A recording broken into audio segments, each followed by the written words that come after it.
खत्म हुआ इंतजार।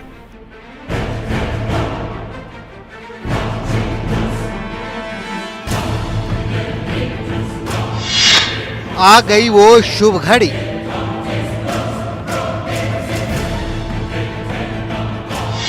हारेगा कोरोना, जीतेगा इंडिया।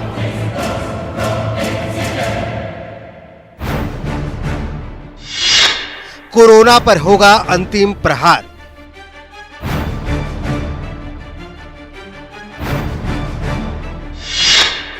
चंद घंटे बाद चलेगा महाअभियान।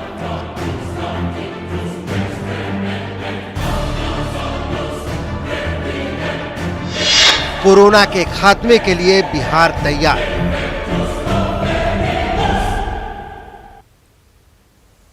नमस्कार, आप देख रहे हैं खबर तो समझिए और मैं हूं आपके साथ सुकन्या सिंह। पिछले 11 महीने से हमको, आपको, पूरे देश को जिस घड़ी का इंतजार था वो शुभ घड़ी बस चंद घंटों बाद आने वाली है, जब कोरोना के खिलाफ भारत सबसे बड़ा अभियान छेड़ेगा। 16 तारीख यानी कल से पूरे देश में कोरोना का वैक्सीन लगना शुरू होगा, जिसके लिए बिहार भी पूरी तरह तैयार है।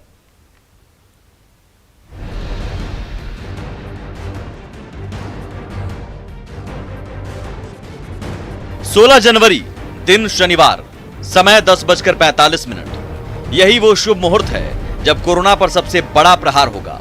इसी समय से बिहार में कोरोना का टीका लगना शुरू होगा।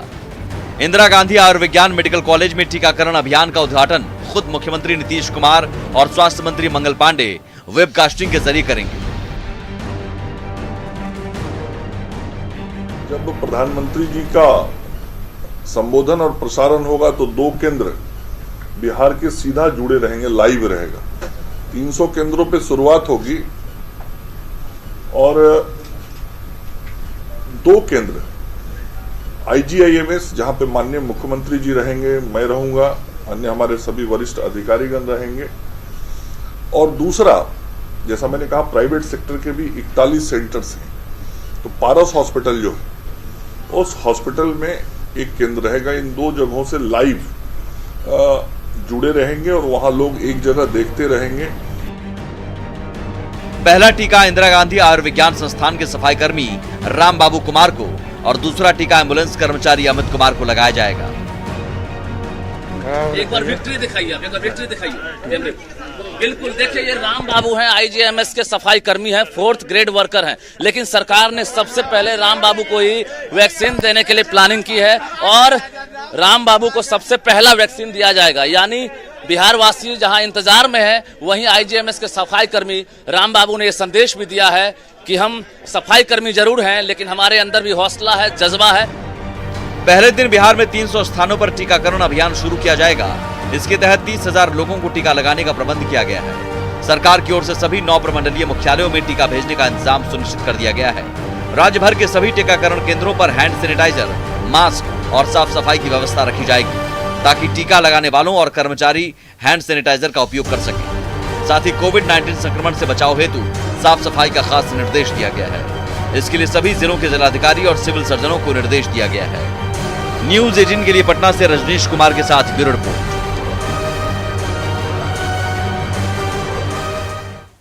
जाहिर है कल का दिन देश के लिए बेहद अहम है। कल के दिन की अहमियत समझिए। चलिए अहमियत आपको समझाते हैं। कल कोरोना के खिलाफ दुनिया का सबसे बड़े अभियान चलेगा। प्रधानमंत्री नरेंद्र मोदी टीकाकरण अभियान की शुरुआत करेंगे। पहले दिन भारत के 3 लाख स्वास्थ्य कर्मचारियों को टीका लगाया जाना है। बिहार में पहले दिन तकरीबन 3,000 लोगों को टीका लगाया जाएगा। बिहार में पहला dose Indira Gandhi institute of medical science के सफाई कर्मी राम बाबू को दिया जाएगा। बिहार में 300 सेंटर पर वैक्सीन लगाया जाएगा। एक बूथ पर 100 लोगों को टीका लगाया जाएगा। टीका लगने के बाद उन पर 30 मिनट तक नजर रखी जाएगी। कोविन ऐप में पहले से रजिस्टर्ड लोगों को ही टीका लगाया जाएगा। ऑन द स्पॉट रजिस्ट्रेशन नहीं होगा।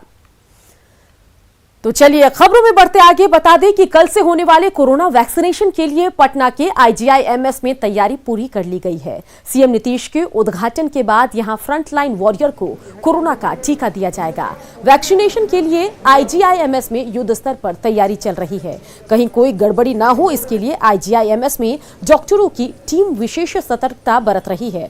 कल होने वाले वैक्सीनेशन को लेकर IGIMS में क्या है तैयारी, बता रहे हैं संवाददाता शैलेंद्र।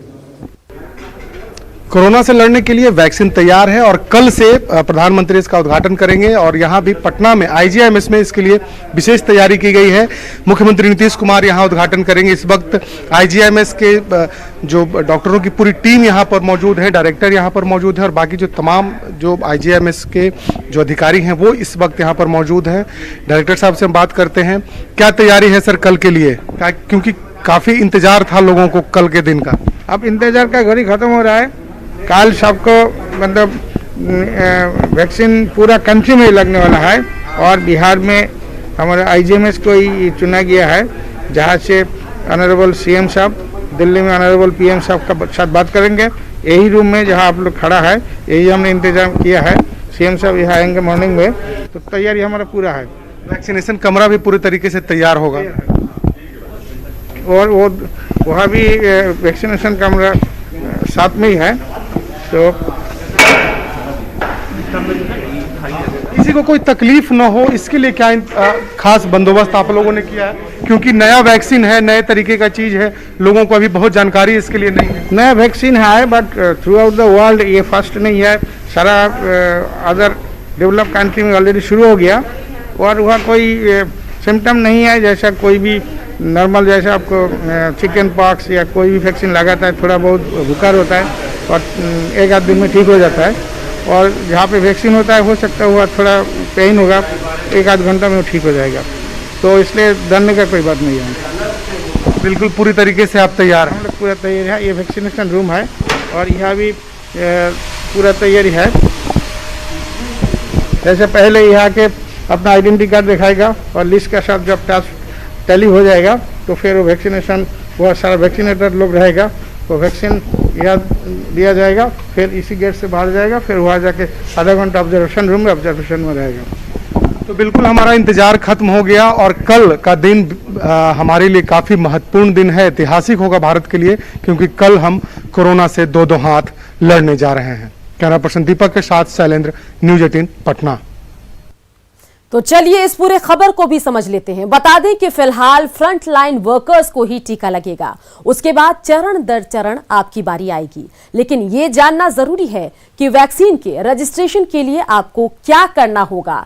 कोरोना वैक्सीन लगवाने के लिए रजिस्ट्रेशन करना होगा और इस रजिस्ट्रेशन के लिए सरकारी डॉक्यूमेंट जरूरी होंगे। रजिस्ट्रेशन के लिए Aadhaar card, voter ID card, driving licence आप दिखा सकते हैं। PAN card, MNREGA, job card, passport, pension document भी मान्य होंगे। इनमें से आपके पास अगर एक भी दस्तावेज हैं तो कोरोना टीकाकरण का रजिस्ट्रेशन आप करा पाएंगे। सरकार की ओर से एक टोल फ्री हेल्पलाइन नंबर जो 1075 है वो भी जारी किया गया है। तो वैक्सीनेशन के बाद अब बात करते हैं शराबबंदी के सच की। बिहार में शराबबंदी को लेकर सरकार कई दावे करती है, लेकिन उप मुख्यमंत्री तारकिशोर प्रसाद के गृह जिले कटिहार में ही शराबबंदी की पोल खोलती तस्वीर सामने आई।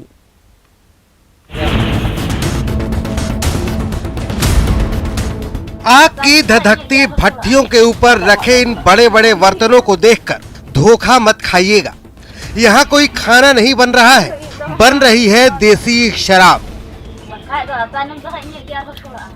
जी सही सुन रहे हैं आप, ये देसी शराब की भट्टियां हैं और यहाँ खुलेआम शराब बनाई जा रही है।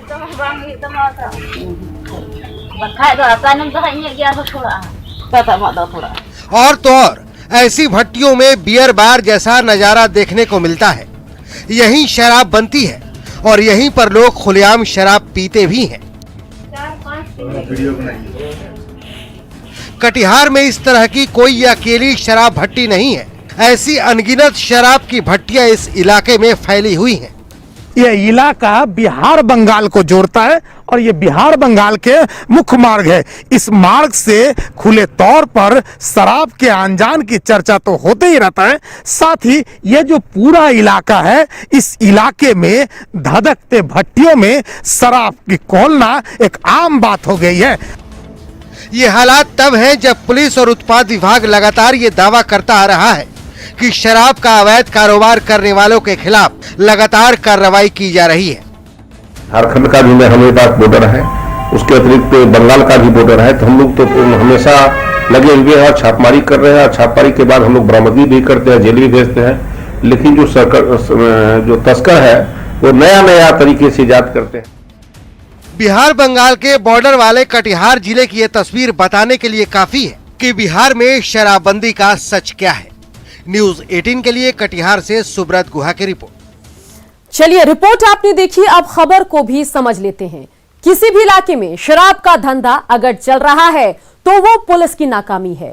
21 दिसंबर को बिहार पुलिस को शपथ दिलाई गई थी। 21 दिसंबर को पुलिस ने शराब नहीं पीने और शराब के कारोबार में शामिल नहीं होने की शपथ ली थी। किसी भी इलाके में शराब का फलना फूलना पुलिस की मिलीभगत की ओर इशारा करता है। मतलब बिहार पुलिस ने जो कसम खाई थी उसका अमल नहीं हो पा रहा। बिहार में 2016 से शराबबंदी कानून लागू है। तो क्या कुछ पूरा मामला है वो आपने समझा कि किस तरीके से पहले पुलिस ने शपथ ली लेकिन शराब मिलने का सिलसिला अभी चल रहा है। चलिए बढ़ते आगे। आज मुख्यमंत्री नीतीश कुमार ने एक बार फिर साफ कर दिया कि कहा कि अपराध को लेकर सरकार कोई कोताही बर्दाश्त नहीं करेगी। सीएम ने कहा कि दोषियों को स्पीडी ट्रायल के जरिए सजा दिलाई जाएगी। दरअसल मुख्यमंत्री रुपेश हत्याकांड पर पूछे गए सवाल का जवाब दे रहे थे। तो अभी जो घटना घटी है उस पर जिस तरह से काम हो रहा है, जैसे ही घटना घटी है हमने खुद डीजीपी से पूछा और बात किया।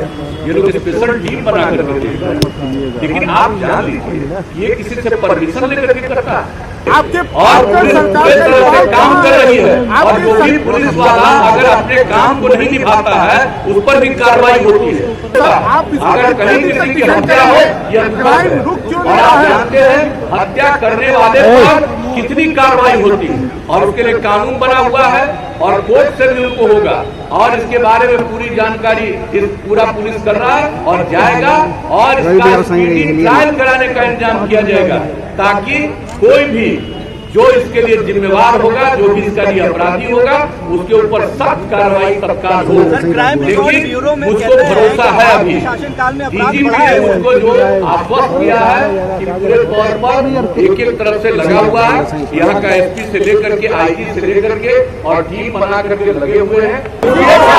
और हम लोगों ने पूरे तौर पर कहा है जल्दी और पूरी सख्ती से इंक्वायरी होगी, नहीं छोड़ा जाएगा। नीचे करना पूरे तौर पर जांच कर रही है। थोड़ा गोपालगंज से जमीन विवाद को लेकर छिड़ी जंग की ऐसी तस्वीर सामने आई है जो हैरान करने वाली है। 3 दिन पहले मारपीट हुई थी जिसका सीसीटीवी फुटेज अब सामने आया है। गोपालगंज में 3 दिन पहले 2 पक्षों में जमकर फायरिंग हुई थी। इस सीसीटीवी में साफ दिख रहा है कि पुलिस जवानों की मौजूदगी में ही जमकर फायरिंग हो रही है और एक दूसरे पर जमकर लाठियां बरसाई जा रही है। अंधाधुंध फायरिंग में 2 लोगों को गोली लगी। तस्वीरों में आप देख सकते हैं कि कैसे यहां पर दोनों गुट आपस में उलझे हुए हैं, एक दूसरे पर रोड़ेबाजी कर रहे हैं। पथराव के दौरान ताबड़तोड़ फायरिंग हो रही है। हैरानी की बात है कि जब ये घटना घट रही थी उस वक्त 6 से ज्यादा पुलिस वाले वहां मौजूद थे। बावजूद इसके वो गोलीबारी और पत्थरबाजी को रोक नहीं सके। तस्वीरों में खुद पुलिस वाले सहमे दिख रहे हैं। फिलहाल इस मामले में 9 लोगों को गिरफ्तार किया गया। कुल 19 लोगों को आरोपी बनाया गया, लेकिन अभी तक फायरिंग करने वाले लोगों की पहचान नहीं हो सकी, न ही हथियार ही बरामद किया गया। बिहार के बढ़ते अपराध को लेकर बिहार पुलिस पर सवाल उठ रहे हैं। आज पत्रकारों के सवाल पर सीएम नीतीश ने सख्त लहजे में कहा कि अपराधी कोई भी हो छोड़ेंगे नहीं, लेकिन जब पत्रकारों ने कहा कि डीजीपी फोन नहीं उठाते तो तुरंत सीएम नीतीश ने डीजीपी का फोन घुमा दिया। अरे अभी यहाँ पर हम थे, ये रोड का अटल पथ के उद्घाटन में आए हैं तो सारे मीडिया के लोग एक तो इस पर पहुंच रहे थे और हमने कहा कि आपको अगर कोई जानकारी मिले तो आप सीधे डीजीपी को बताइए, तो पता चला कि आप कोई बात ही नहीं कर रहे हैं किसी से।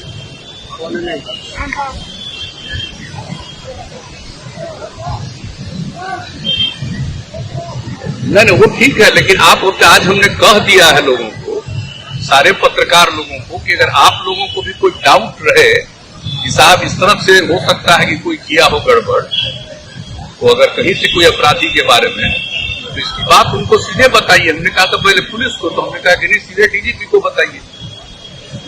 तो अब आप अपने यहाँ एक फोन पर लोगों को कम्युनिकेट करिए, और एक फोन पर आदमी रखिए जो हमेशा लोग ले कह रहा है लोग कि आप फोन लेते ही नहीं, तो करवा दीजिए, ये ठीक नहीं है। ये चारों आप एक करवा दीजिए और पूरा का पूरा रिसीव करिए, और कोई भी जर्नलिस्ट है इंपॉर्टेंट और दूसरे लोग कुछ कहना चाहते हैं तो उनकी बात सुन जरूर लीजिए, ठीक है।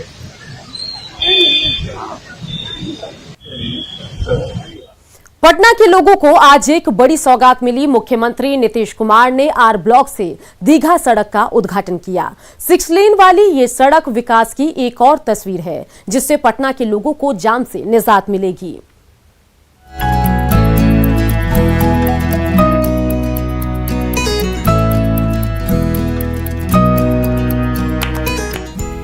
आर ब्लॉक से इस चमचमाती सड़क पर 6.5 किलोमीटर फर्राटा भरते हुए जब आप दीघा पहुंचेंगे तो यकीन मानिए वो आपके लिए यादगार सफर बन जाएगा। यह हाईटेक सड़क बिहार की राजधानी पटना के लिए ऐसी सौगात लेकर आई है जिससे न सिर्फ इस उभरते शहर की रफ्तार को और तेजी मिलेगी, बल्कि इस सड़क पर सफर करके आप भी अपने पटना शहर को पेरिस बनने का ख्वाब देखते नजर आएंगे।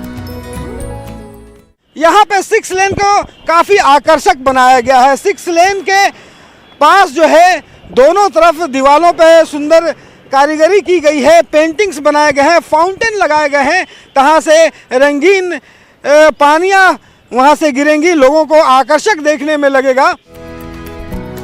आर ब्लॉक से दीघा तक पहुंचने में अब तक पौने घंटे का समय लगता था, लेकिन रेलवे पटरियों को उखाड़कर उसकी जगह बनी 6 लेन सड़क ने उस सफर को महज 5 से 7 मिनट में समेट कर रख दिया है। तो इस सड़क से बेली रोड और बोरिंग रोड जैसी व्यस्ततम सड़कों पर ट्रैफिक का बोझ काफी हद तक कम हो जाएगा। तो इस सड़क में आपके सफर को सुरक्षित बनाने के लिए हर तरह के हाईटेक इंतजाम किए गए हैं। देखिए, इसमें सुरक्षा का भी ख्याल रखा गया है। आपको दिखा दूं तो इस फ्लाईओवर के ऊपर जो है वो सीसीटीवी कैमरे लगाए गए हैं। कई जगहों पे ये सीसीटीवी कैमरे लगाए गए हैं ताकि सुरक्षा का ध्यान रखा जा सके। और इतना तो साफ है कि जिस ढंग से लगातार सड़कों का जाल बिछाया जा रहा है, उसके बाद आर ब्लॉक दीघा 6 लेन के खुल जाने के बाद लोगों को बड़ी राहत मिलने वाली है। कैमरा पर्सन अजय दुबे के साथ रवि एस नारायण, न्यूज़ 18 पटना। प्रधानमंत्री नरेंद्र मोदी की आत्मनिर्भर भारत की अपील ऐसे समय पर आई है जब भारतीय अर्थव्यवस्था एक अहम मोड़ पर खड़ी है। तमाम भारतीय आत्मनिर्भरता और स्वावलंबन को आधार बनाकर अपना जीवन गुजारते हैं। नेटवर्क 18 की पहल स्वाभिमान भारत प्रेजेंटेड बाय आईटीसी देश भर से ऐसे ही कुछ कहानियों को लेकर आया है कि किस तरह भारतीय बिना किसी सरकारी मदद के अपनी समस्याओं को सुलझाने में जुटे हैं। ये कहानियां हैं नए प्रयोगों और उपलब्धियों की जो हमें एक राष्ट्र के रूप में परिभाषित करती है। ये कहानी भी एक स्टार्टअप की जिसने भारतीय चाय के कारोबार में एक नई इबारत गढ़ी है।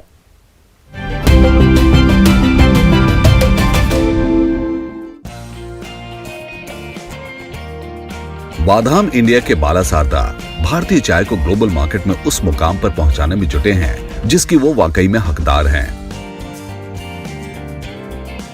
भारत की चाय, भारत के स्पाइसेस, भारत के हर्ब्स, भारत में ये जितनी भी खूबसूरत प्रोडक्ट्स अवेलेबल हैं, राइट, जो बहुत आपके लिए हेल्दी होते हैं, they are traditional wellness wisdom as we call it globally, इन सारे प्रोडक्ट्स को हम एक होम ग्रोन ब्रांड, एक भारतीय लेवल पे ऊपर हम इसको ले जाना चाहते थे वर्ल्ड ओवर। वादम इंडिया एक इंडियन ब्रांड 104 कंट्रीज में अवेलेबल है, एक्सपोर्ट हो चुका है। हम लोग अमेरिका और यूरोप में we are one of the fastest growing brands. Global celebrities like Oprah Winfrey, Mariah Carey, Ellen DeGeneres जो एकदम ग्लोबल सेलिब्रिटीज हैं अमेरिका में, अक्रॉस द वर्ल्ड, उन लोग ने एक भारतीय ब्रांड को एंडोर्स किया organically, right. I think that is something not only for us to be proud of, but I think for every Indian to be proud of. Vahdam India स्वाभिमान की राह पर चलकर वैश्विक स्तर पर कामयाबी की कहानी गढ़ने में जुटी है।